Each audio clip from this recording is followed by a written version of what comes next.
Well, good morning, everybody. It's a thin crowd, so I shall take that as an accolade. Please come closer, you'll have more visual impact, and I've had a bath, so that's good news. Now, let's see what we're getting here. There we are. I'm a forecaster. It's a good idea to look ahead. It's an even better idea to take the lens caps off your binoculars when you do that. You have to run around in clothes like this. And it's a rear view of me when I was at the Henley Center for Forecasting. And then I moved to Philips in Eindhoven, the Netherlands, the Milton Keynes of the Low Countries. On the left is Gerard Philips. He invented everything and marketed nothing. On the right are some of the reasons why I had to leave the company. But then I'm Dutch, so I'm allowed to be rude about the Dutch. I just want to start by saying about 20 years ago, I went to the North Sea for The Economist to look at North Sea safety, and I found out the most dangerous time in the North Sea is when you shut down, when you're not pumping oil but repairing the rig. And I wrote about it in The Economist, and I nearly got sued by Shell for what I wrote. That was in the days when it was not yet fashionable to be sued by Shell. And then 2 years later, Piper Alpha happened with the loss of 168 lives in exactly the shutdown conditions that I described. So when people tell you it's impossible to forecast the future, or even really to think about the future, which is what this talk is about, I'm bound to say they're wrong. I can say with 90% confidence that tomorrow will be Friday. I'm not entirely certain about that. I'm not entirely certain we'll open the Olympic Games on 2012, not after T5 and the Millennium Dome.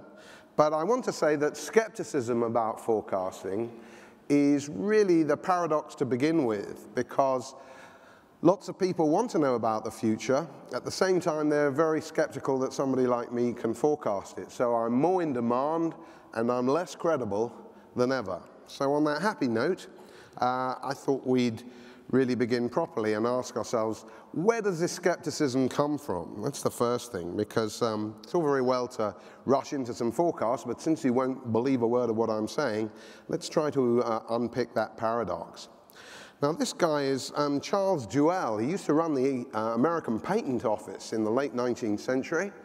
You may know this guy. He's Thomas Watson Sr., the founder of IBM. He came up with the radical slogan, "Think," in 1938.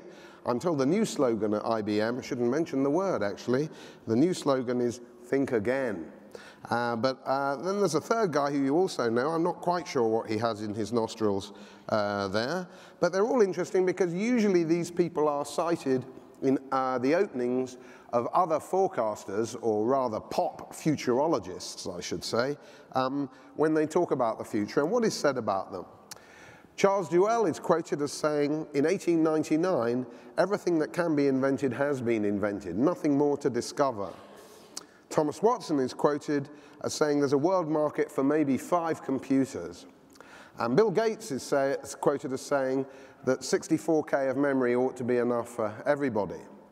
And relentlessly, when people start talks about the future, they try to show that basically you're all very foolish thinking you can forecast the future because these great individuals made these classic boo-boos, and really it only goes to show that human beings are terribly fallible and stupid and arrogant, and only the speaker can really authoritatively forecast the future. Well, I'm telling you that all speeches about the future pretty much begin with this, and that alone shows that you can forecast the future. It's all very predictable.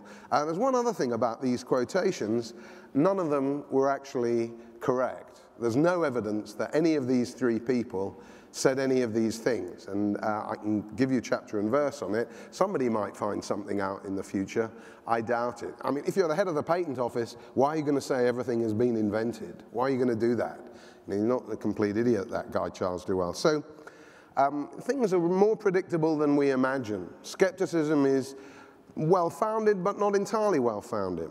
So let's have a look also at the more recent roots of skepticism, try to understand it a bit more. And we can do that by looking at 4 forecasting blunders of our time.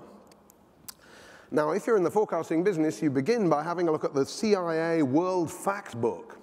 And you'll find that Andorrans and people from Macau are slightly ahead of people from Japan in terms of how long they live.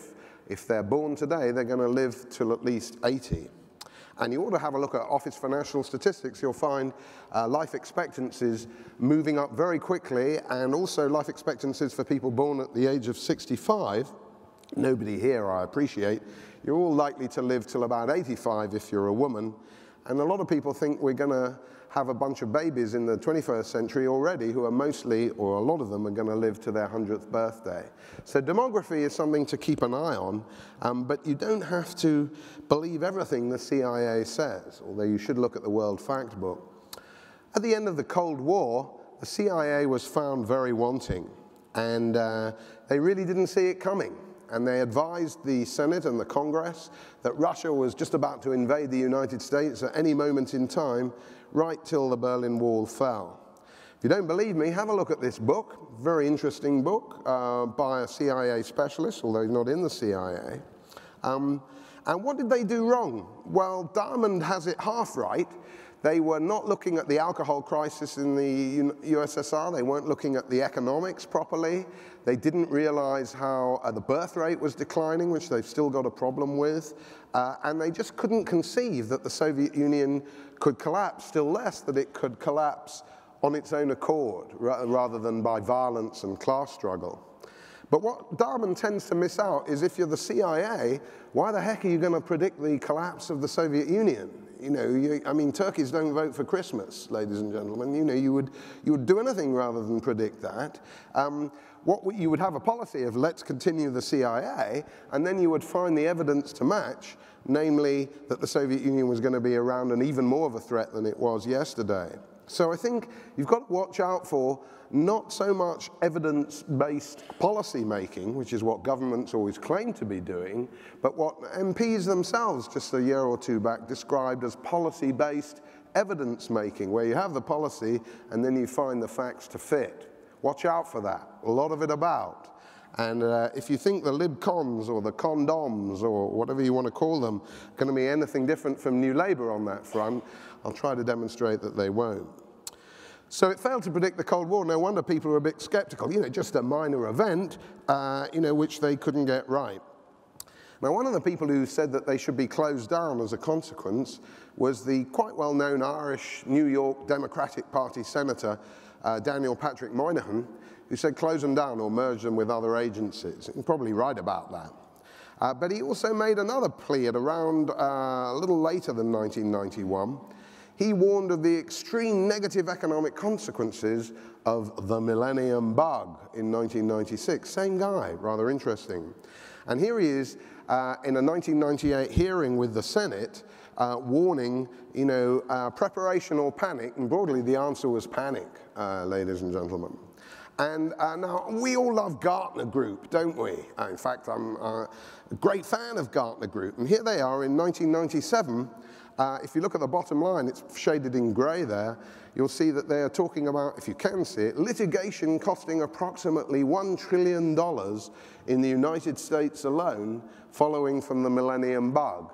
You know, planes were going to fall out of the sky, everything was going to grind to a halt, you had to employ Gartner at vast expense to make sure that the noughts eventually went to 001 and everything like that. Very complicated software problem, which even Sage could not hope to address. But as we know, the least prepared countries, Russia and Italy, did very well in the millennium bug. Virtually nothing happened. You could argue it was all to do with Gartner and Price Waterhouse Cooper's consultancy, but probably it was an exaggeration of the threat. And of course, when you exaggerate a threat, the next thing you say is, oh, no, no, don't panic, don't panic. First you urge panic, stockpile the food, said John Prescott, when he wasn't being bugged by Andy Coulson, the key issue of our times, you understand. And then when everybody did start piling up the, you know, ambrosia creamed rice, he said, no, no, no, no, don't panic, by which time the alarmism is qualified and everybody gets even more confused. So I think what the millennium bug did is highlight the problem of doom-mongering and how little